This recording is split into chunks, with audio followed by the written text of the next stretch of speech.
Guys, kalian nggak capek belajar mulu? Aku capek banget. Deadline-nya selalu mepet.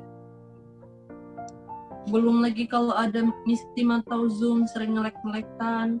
Apalagi gue, tinggal di pelosok, gak ada wifi.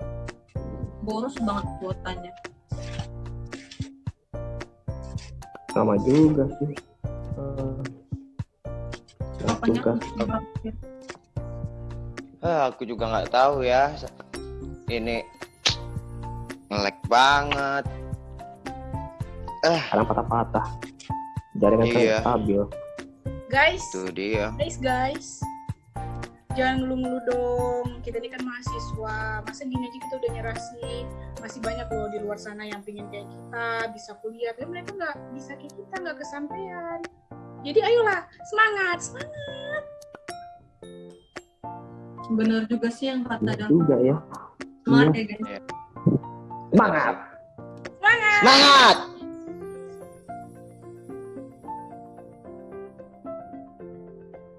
Assalamualaikum warahmatullahi wabarakatuh. Nama saya Noval. Di sini saya akan menjelaskan apa itu bentuk negara.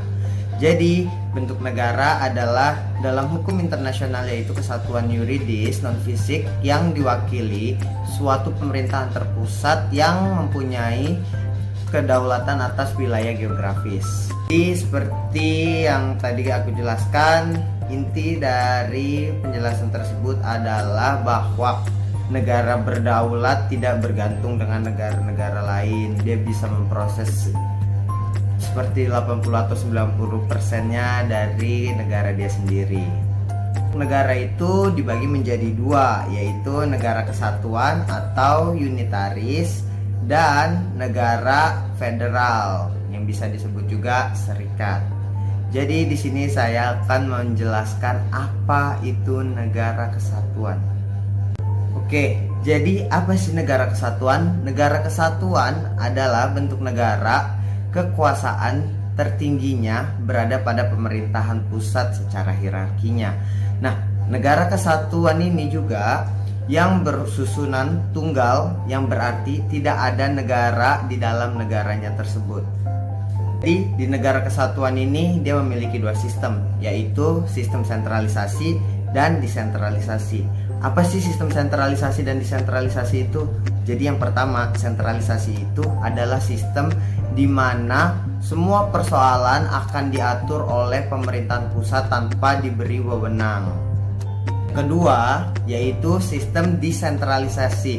Sistem desentralisasi itu di mana masyarakatnya diberikan kewenangannya masing-masing, tetapi dia tetap mengikuti sesuai peraturan yang diatur oleh pemerintah pusatnya. Nah, jadi itu masih agak diberi keluasan sedikit ya dalam sistem desentralisasi ini. Tadi saya sudah menjelaskan beberapa tentang negara kesatuan. Jadi di sini saya akan memberikan ciri-ciri dari negara kesatuan. Yang pertama yaitu kedaulatan negara mencakup kedaulatan dari dalam dan kedaulatan keluar yang sudah ditandatangani oleh pemerintahan pusat. Oke, jadi ciri-ciri yang kedua yaitu terdiri suatu undang-undang dasar, kepala negara, dewan menteri negara, dan dewan perwakilan rakyat. Oke, jadi ciri-ciri yang ketiga yaitu negara kesatuan memiliki dua sistem, tapi di sini disebutnya sistem sentralistik dan sistem desentralistik. Oke, tadi itu ciri-ciri dari negara kesatuan. Sekarang adalah contoh dari negara kesatuan, yaitu ada negara Indonesia, Inggris Raya, Prancis, dan Maladewa. Oke, ciri-ciri yang terakhir di negara kesatuan ini, mereka hanya memakai satu kebijakan pada masalah yang dihadapi seperti ekonomi, sosial, politik, budaya, keamanan, serta pertahanan. Oke, tadi semua adalah penjelasan tentang negara kesatuan atau negara unitaris. Sekarang kita masuk ke bagian negara serikat atau negara federasi. Apa sih negara federasi itu? Negara federasi itu ya kebalikannya dari negara unitaris. Kalau negara unitaris tadi kan bersusunan tunggal, tidak ada negara di dalam negaranya. Tapi di dalam negara federasi ini dia memiliki negara-negara bagian. Nah, dari negara-negara bagian ini mereka itu memiliki sistemnya seperti hubungan internasional, pertahanan, mata uang, dan komunikasi. Oke, jadi di negara serikat ini dia memiliki sistem, yaitu sistem federal. Jadi sistem federal itu yang seperti tadi saya bilang, dia itu yang mengatur hubungan internasionalnya, pertahanan, mata uang, dan komunikasi terhadap negara-negara bagiannya. Oke, jadi tadi saya sudah menjelaskan tentang negara serikat atau negara federasi. Sekarang saya akan menjelaskan ciri-ciri negara federasi. Yang pertama adalah kepala negara dipilih oleh rakyat dan bertanggung jawab kepada masyarakatnya. Oke, ciri-ciri yang kedua yaitu kepala negara memiliki hak veto yang dapat diajukan oleh parlemennya. Nah, ciri-ciri yang ketiga, negara-negara bagian mempunyai dan memiliki kekuasaan asli, namun tetapi memiliki kedaulatannya sendiri juga. Ciri-ciri yang keempat adalah tiap-tiap negara bagian memiliki wewenang untuk mempunyai undang-undang dasar sendiri. Jadi mereka bebas untuk menyusun dan membuat undang-undang dasar mereka sendiri. Ciri-ciri yang terakhir yaitu pemerintahan pusat, mereka memiliki kedaulatan terhadap negara bagian dalam urusan dalam maupun luarnya. Jadi pemerintahan pusat itu dia memiliki hak untuk mengatur juga, mau itu dari bagian dalam negara bagian atau bagian yang sudah dilakukan keluar dalam negara luar itu tersebut. Oke, tadi saya sudah menjelaskan apa itu ciri-ciri dari negara federasi atau negara serikat. Sekarang saya akan memberikan contoh dari negara serikat, yaitu ada Amerika, ada Rusia, ada Brazil, dan ada Jerman. Oke, jadi tadi adalah penjelasan tentang negara kesatuan atau unitaris dan negara serikat yang bisa disebut juga federasi. Nah, di sini saya akan mengambil sedikit dari pengertian dari beberapa para ahli. Untuk contohnya dari Pak Plato, ya kan? Jadi Pak Plato itu menyatakan bahwa negara merupakan suatu organisasi kesatuan manusia juga berupa sarana untuk tercapainya tujuan bersama. Nah, itu yang dicantumkan oleh Pak Plato. Oke, di sini saya akan mengambil satu lagi menurut para ahli tentang negara, yaitu Pak Leon Dugwit. Maaf kalau saya salah menyebutkannya. Dan Pak Leon ini menyatakan bahwa negara ialah dominasi sejumlah elit penguasa pada rakyat melalui penegakan hukumnya. Nah, jadi itu adalah dua pengertian menurut para ahli tentang negara.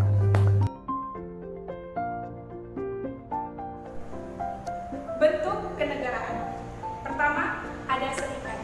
Bentuk negara serikat adalah beberapa negara bagian yang menjadi sebuah negara berdaulat.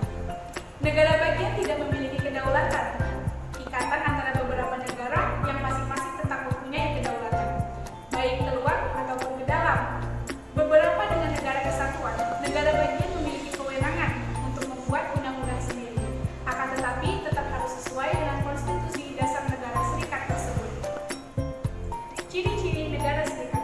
Pertama, tiap negara bagian memiliki kepala negara, parlemen, dan kabinet sendiri untuk menjalankan pemerintahan di negara bagian. Dua, tiap negara bagian dapat membuat konstitusi sendiri yang sejalan dengan konstitusi dasar negara serikat. Tiga, hubungan rakyat dan pemerintah pusat diatur negara bagian kecuali dalam hal tertentu yang disebut di atas. Pembagian kekuasaan antara pemerintah pusat dan pemerintah negara bagian ditentukan oleh negara bagian, sehingga kekuasaan pemerintah pusat adalah tentang aspek selebihnya. Kekuasaan yang biasanya dipegang pemerintah pusat antara lain: pertama, kedudukan negara di mata internasional; Kedua, keselamatan rakyat. Ketiga, konstitusi dan organisasi pusat. Keempat, hal keuangan negara. Dan yang terakhir, kepentingan bersama antar negara. Selanjutnya ada dominion. Negara dominion merupakan negara yang sebelumnya jajahan Inggris. Kemudian, negara tersebut merdeka dan berdaulat dan mengakui raja atau ratu Inggris sebagai lambang persatuan. Negara-negara dominion tergabung dalam The British Commonwealth of Nations atau negara-negara persemakmuran Inggris. Negara-negara dominion memiliki kemerdekaan dan kedaulatan penuh, baik ke dalam maupun ke luar negeri. Ciri-ciri negara dominion. Pertama, awalnya merupakan negara jajahan.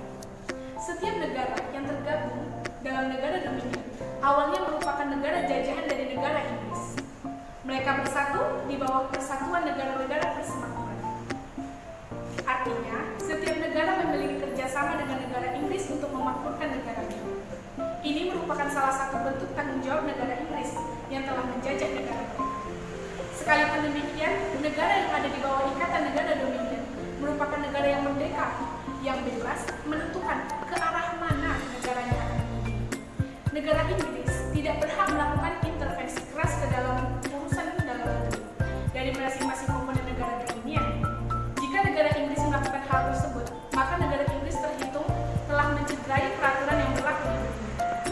2. Setiap negara memiliki kedudukan yang sama. Ciri-ciri negara Uni yang selanjutnya, yaitu setiap negara yang ada dalam ikatan negara dominion memiliki kedudukan yang sama. Tidak ada negara yang kedudukannya lebih tinggi atau lebih rendah dibandingkan negara yang lainnya. Mengingat bahwa hubungan di antara negara-negara tersebut adalah persekutuan yang berdiri sendiri di bawah lingkungan kerajaan Inggris. Ini merupakan salah satu dari sifat konstitusi negara Inggris. Selain itu, setiap negara tidak saling menyampuri urusan dalam negeri negara yang lainnya jika negara yang dimaksud tidak memberikan izinnya atas masalah tersebut. 3. Dipersatukan oleh satu mahkota. Ciri selanjutnya dari negara Uni yaitu mereka dipersatukan di bawah satu mahkota atau dalam hal ini mahkota kerajaan Inggris. Dengan adanya pemersatuan ini, setiap negara dapat saling bekerja sama untuk memajukan negaranya masing-masing. Salah satu contoh kerjasama di antara negara yang tergabung dalam negara dominion ini ialah Olimpiade. Negara-negara persemakmuran Inggris dan beberapa kerjasama lainnya di bidang politik, ekonomi, pertahanan, sosial, budaya, dan berbagai bidang kerjasama yang lainnya. 4. Negara anggota dapat menyimpan dari peraturan negara besar. Ciri-ciri terakhir dari negara dominion dalam kehidupan berbangsa dan bernegara dibahas dalam kesempatan ini. Ialah negara yang bersatu dalam negara dominion, dapat undang-undang dan peraturan perundang-undangan lain yang dibuat oleh pemerintah kerajaan Inggris. Prinsip mengenai hal ini dapat ditemukan dalam Statute of Westminster tahun 1931, Statuta Menteri Barat tahun 1931, yang merupakan dasar peraturan lebih lanjut dari bentuk negara dominion ini. Nah, contoh negara-negara persemakmuran adalah Selandia Baru, Malaysia, dan Kanada. Uni. Uni adalah gabungan dua atau lebih negara yang merdeka dan berdaulat dengan satu kepala negara yang sama. Lanjut ke ciri-ciri negara Uni. Pertama, adanya alasan kuat untuk bergabung. Ciri-ciri negara Uni yang pertama dibahas dalam kesepakatan ini, yaitu adanya alasan kuat untuk bergabung. Seperti yang telah disebutkan sebelumnya, ada beberapa jenis negara Uni berdasarkan alasan bergabung. Setiap alasan tersebut merupakan alasan yang kuat bagi negara-negara yang terkait. Seringkali dengan membentuk negara Uni, negara yang bergabung akan semakin menguatkan posisi tawarannya di dalam pergaulan internasional. Namun ada kalanya ketika alasan bergabung sudah tidak lagi valid, maka negara Uni dapat terpecah kembali. Contoh dari hal ini adalah negara Uni Indonesia dan Belanda. Kedua negara ini masih berikatan karena adanya sengketa mengenai Irian Barat. Setelah konflik tersebut usai, maka negara Uni yang terbentuk dapat bubar dengan kesepakatan kedua negara. 2. Dikepalai oleh kepala negara yang sama. Ciri-ciri negara Uni yang selanjutnya yaitu negara Uni dikepalai oleh kepala negara yang sama. Ciri-ciri inilah yang paling membedakan bentuk negara Uni dengan bentuk negara yang lainnya. dipimpin oleh kepala negara yang sama, memiliki kelebihan dan kekurangannya sendiri. Pengambilan keputusan dapat dilakukan dengan cepat, tentunya dengan tepat melalui pertimbangan pihak-pihak yang terkait. Selain itu, informasi yang diperlukan dalam pengambilan keputusan itu akan terpusat kepada kepala negara. Di sisi lain, ada kemungkinan terjadinya praktik korupsi, kolusi, dan nepotisme ketika kepala negara tidak diawasi dengan baik. Maka dari itu, sangat penting untuk merancang sistem pengawasan bagi kepala negara dalam menjalankan tugasnya sebagai pemimpin negara ini. Adapun kepala negara dapat memiliki perbedaan sistem pemerintahan presidensial dengan parlementer. 3. Memiliki peraturan yang mengikat negara-negara yang lain. Ciri-ciri negara uni dalam kehidupan bernegara yang terakhir dibahas dalam kesempatan ini. Negara uni memiliki peraturan yang mengikat negara-negara yang tergabung dalam negara uni. Peraturan yang dimaksud dapat berlaku secara menyeluruh ataupun berlaku sebagian, yakni hanya pada hal yang membuat negara uni berdiri. Adanya peraturan tentu adanya ketaatan dari setiap komponen yang terkait di dalamnya. Ketika peraturan tersebut tidak ditaati, adalah hal yang wajar jika pihak yang tidak menaati tersebut akan dikenakan sanksi atas hal yang tidak ditaati. Keberadaan peraturan yang mengikat di dalam negara uni tidak terlepas dari tujuan, yakni menjaga kedamaian dan ketertiban di tengah masyarakat, sehingga setiap penyebab konflik sosial dapat teratasi dengan baik. Jenis-jenis uni. Pertama ada uni personil atau personal union, yaitu gabungan antara dua negara yang kebetulan mempunyai raja yang sama sebagai kepala negara. Kedua, uni politik atau political union, yaitu negara yang dibentuk dari negara-negara yang lebih kecil. Uni politik bisa juga disebut dengan uni legislatif. Masing-masing dari negara dapat bergabung dan membagi urusan pemerintahan dan politiknya bersama. Gabungan negara yang diakui secara internasional sebagai kesatuan politik tunggal. Yang ketiga ada uni real, yaitu real union, yaitu gabungan antara dua negara atau lebih yang terjadi pembagian bersama terhadap beberapa lembaga negara.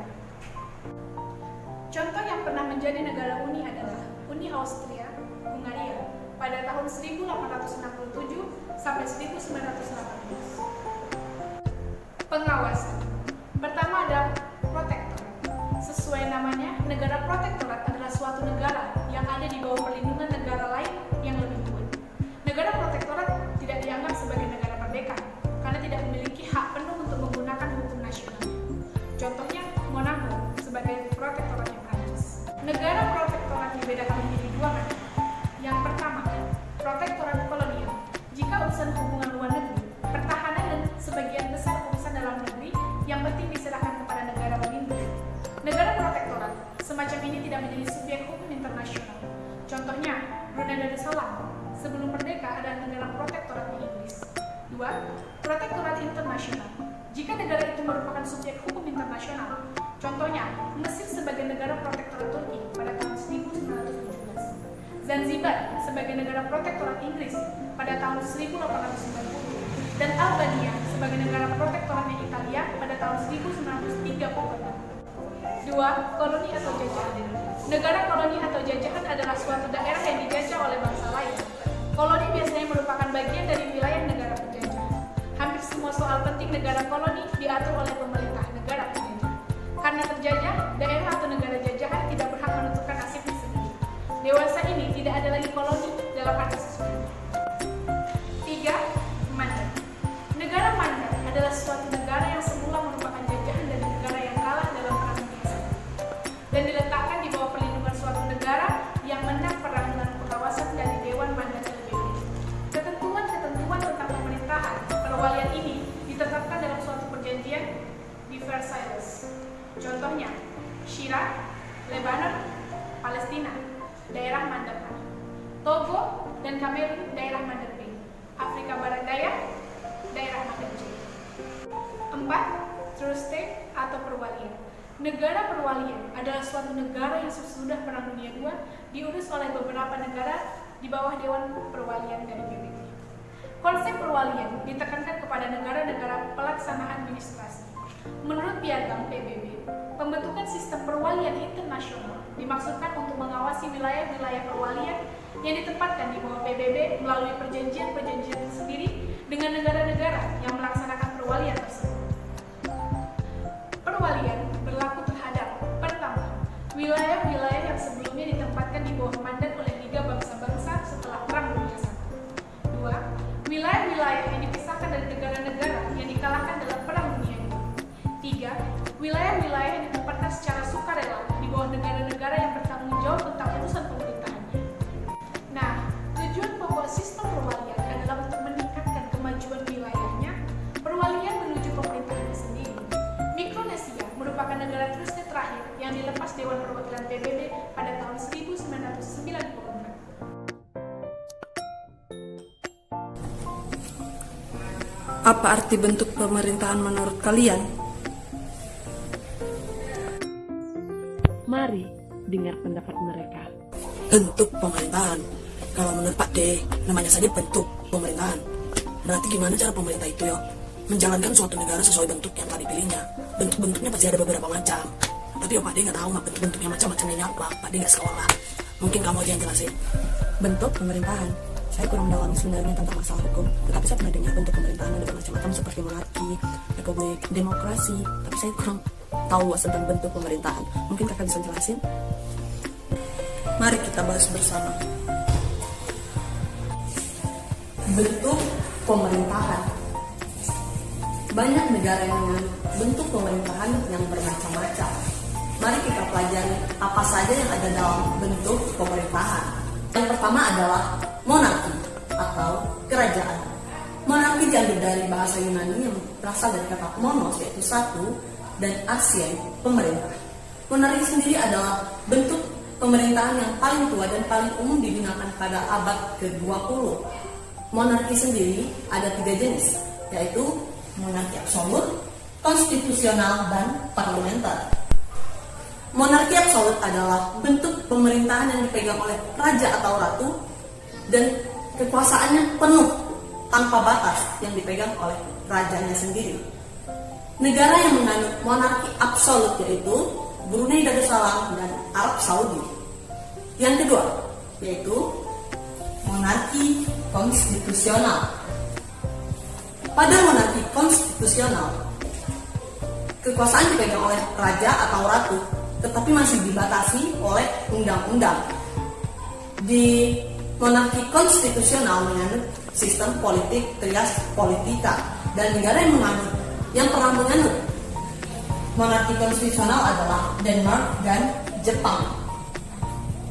Yang ketiga adalah monarki parlementer, di mana di sini kerajaan hanya sebagai simbol dan yang memegang kekuasaan adalah para parlemen atau menteri. Negara yang menganut monarki parlementer ialah Belanda, Inggris, dan Malaysia. Yang kedua, autokrasi atau yang dikenal di Indonesia adalah kediktatoran. Autokrasi diambil dari bahasa Yunani, yaitu autos yang berarti diri dan kratos kekuatan. Autokrasi adalah bentuk pemerintahan yang terfokus pada satu orang, tetapi masih ada sedikit batasan hukum. Negara yang pernah menganut bentuk pemerintahan dari autokrasi adalah Jerman, Uni Soviet. Bentuk pemerintahan yang ketiga yaitu oligarki. Oligarki adalah bentuk kekuasaan yang dipegang oleh beberapa orang atau kelompok dengan kepentingannya sendiri.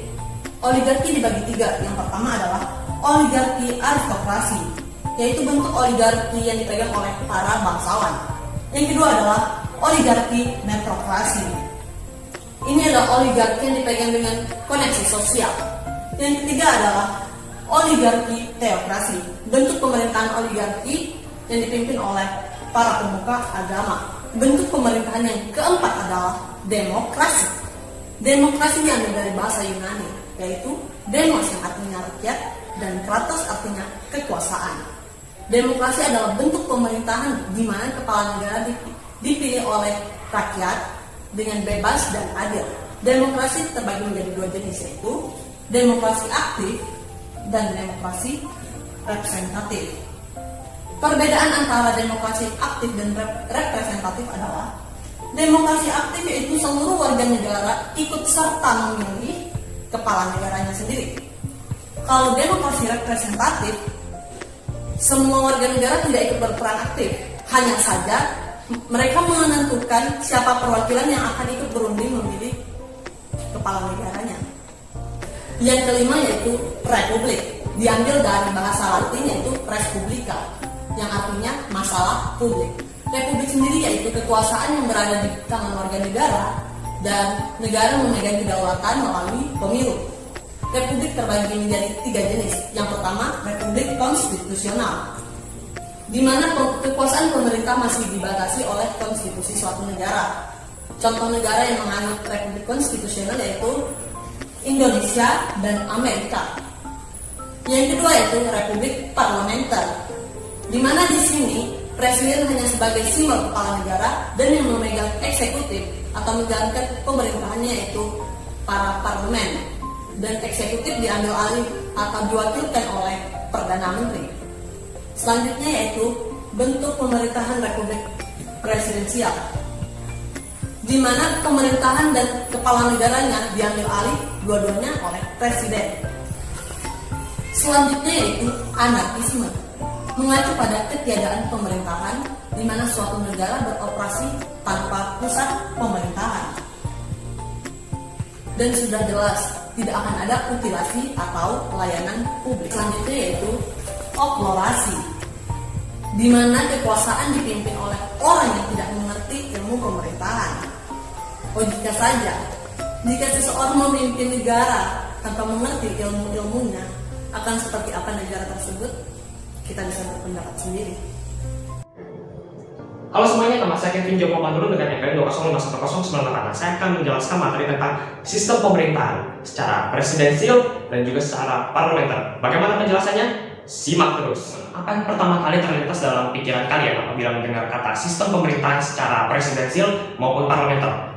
Pastinya, ya sejak sekolah dasar kita sudah diajarkan kalau misalnya sistem presidensial, kepala negara merangkap sebagai pemimpin suatu negara sekaligus kepala pemerintahannya. Sementara dalam sistem parlementer, kepala negara hanya berfungsi untuk memimpin negara tersebut, sementara untuk bagian pemerintahan dipimpin oleh bagian parlemen. Kira-kira itu adalah bagian atau pandangan secara umum ya kalau misalnya kita mendengar presidensial atau parlementer. Nah, jadi di sini saya membuat beberapa dasar pembanding supaya tidak bingung, dasar pembanding antara sistem pemerintahan presiden dan juga parlemen untuk membandingkan bagaimana sih kalau misalnya poin yang ini, apakah kepala negara berfungsi sebagai pemimpin negara atau sekaligus pemerintahan. Oke, jadi dasar pembanding yang pertama adalah kepala negara. Ya tentu saja ini adalah dasar pembanding paling umum kalau misalnya kita mau memilih antara dua sistem pemerintahan ini. Kalau dalam sistem presidensial, kepala negara berfungsi sebagai kepala atau yang memimpin suatu negara sekaligus kepala pemerintahan. Contohnya seperti Indonesia, kita mengetahui hal tersebut. Kemudian kepala negara dalam sistem parlementer hanya berfungsi untuk memimpin negara, bukan sebagai kepala pemerintahan. Biasanya dalam negara parlementer, negara yang menganut sistem pemerintah secara parlementer dipimpin oleh Perdana Menteri untuk bagian pemerintahannya. Contohnya seperti Singapura dan juga Malaysia. Kemudian dasar pembanding yang kedua adalah fungsi kepala negara. Nah, dalam sistem presidensial, kepala negara merangkap juga sebagai kepala pemerintahan. Jadi bukan hanya memimpin suatu negara, tapi sekaligus pemerintahan. Nah, untuk sistem parlementer, kepala negara berfungsi, fungsi umumnya hanya sebagai simbol nasional atau simbol kedaulatan suatu negara. Tapi misalnya kalau ada acara penandatanganan perjanjian ke luar negeri atau dengan negara lain, maka kepala negara lah yang melakukan tanda tangan tersebut. Atau mungkin ada kunjungan ke luar negeri, maka kepala negara lah yang melakukan kunjungan tersebut. Nah, dasar pembanding yang ketiga adalah tanggung jawab pemerintahan. Jadi, kepada bagian manakah pemerintahan harus bertanggung jawab? Kalau dalam sistem presidensial, nah di sini saya akan menyinggung sedikit soal kedudukan dari masing-masing badan. Maksud saya badan di sini adalah badan legislatif, eksekutif, dan juga yudikatif. Nah, di Indonesia kan kita menggunakan prinsip trias politika yang dibuat oleh Montesquieu. Jadi ada legislatif, kemudian eksekutif, dan juga yudikatif. Kita menggunakan sistem tersebut dan sama rata. Legislatif tidak lebih tinggi daripada eksekutif, pun dengan sebaliknya. Begitu juga dengan yudikatif. Jadi semuanya sejajar antara legislatif, eksekutif, dan juga yudikatif. Sementara dalam sistem parlemen, kita tahu bahwasanya dalam sistem parlemen, badan legislatif atau parlemen itu lebih tinggi daripada eksekutif. Nah, jadi untuk dasar pembanding ini, pemerintahan harus bertanggung jawab kepada siapa? Kalau saya kita melihat ya, siapa yang membentuk siapa? Dalam sistem presidensial, badan eksekutif lah yang mengangkat para kabinet dan juga menteri. Misalnya presiden kita di negara Indonesia yang mengangkat menteri. Sementara untuk dalam sistem parlementer, semuanya harus bergantung kepada badan legislatif atau parlemen. Karena dalam sistem parlementer, satu-satunya badan yang dipilih oleh rakyat atau masyarakat atau warga negara hanyalah parlemen. Jadi untuk badan eksekutif dan kemudian badan-badan yang lainnya itu dipilih oleh parlemen, sehingga badan-badan tersebut bertanggung jawab kepada parlemen. Semuanya, bagian pemerintahan dari sistem parlementer harus bertanggung jawab kepada parlemen atau badan legislatif. Kemudian, dasar pembanding yang terakhir, dan ini yang paling jelas seperti yang saya bilang tadi, kedudukan antara legislatif dan juga eksekutif. Kalau dalam sistem presidensial, semuanya sama rata, saya sudah singgung tadi, jadi tidak perlu saya jelaskan lagi Pak untuk bagian yang ini. Sementara dalam sistem parlementer, saya sudah bilang tadi eksekutif posisinya lebih rendah ketimbang bagian legislatif. Nah, jadi sistem parlementer ini pokoknya mengutamakan badan legislatif atau parlemen. Jadi parlemen itu adalah pusat dari sistem pemerintahan tersebut. Jadi semuanya harus bertanggung jawab kepada parlemen. Begitupun dengan eksekutif. Eksekutif dibentuk oleh parlemen kalau dalam sistem parlementer. Sementara dalam sistem presidensial semuanya dipilih oleh masyarakat, bukan hanya satu badan, tapi juga badan yang lainnya seperti eksekutif. Kita melakukan pemilu untuk memilih presiden. Presiden adalah bagian dari badan eksekutif. Selanjutnya saya akan menyebutkan masing-masing kelebihan dan juga kekurangan dari masing-masing sistem pemerintahan tersebut. Tentunya kita tahu, pasti masing-masing sistem memiliki kelebihan dan kekurangan. Dan ini dia. Jadi yang pertama-tama mengenai kelebihan dan juga kekurangan dari sistem presidensial. Kelebihannya yang pertama adalah badan eksekutif lebih leluasa, lebih fleksibel dalam menjalankan wewenang dan tugasnya. Mengapa? Karena tidak perlu bergantung kepada parlemen atau badan legislatif. Berbeda dengan sistem parlementer di mana, seperti yang saya bilang tadi, parlemen atau badan legislatif adalah pusat dari sistem tersebut, sehingga semuanya harus bergantung atau bertanggung jawab kepada parlemen.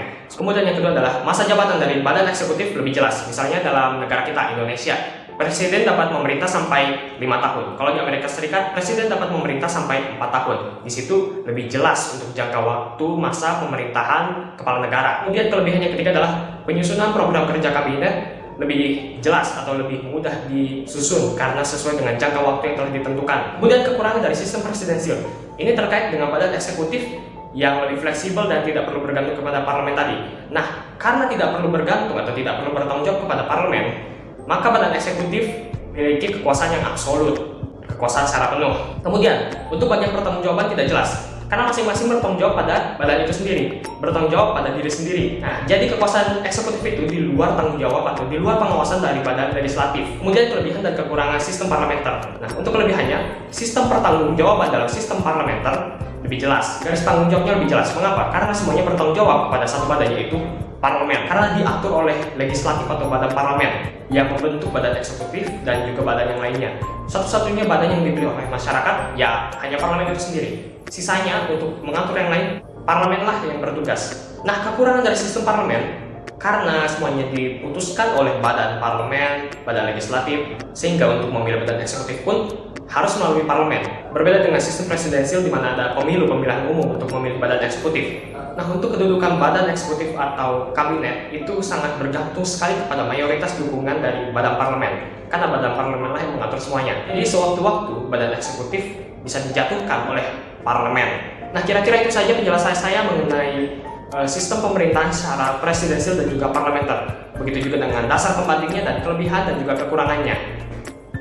Nah, contoh beberapa negara yang menggunakan sistem pemerintahan secara presidensial adalah negara kita sendiri, Indonesia, dan juga Amerika Serikat. Nah, contoh beberapa negara yang menggunakan sistem pemerintahan secara parlementer adalah Singapura dan Malaysia. Wait a minute. Siap. Tes. Siap. Sukses.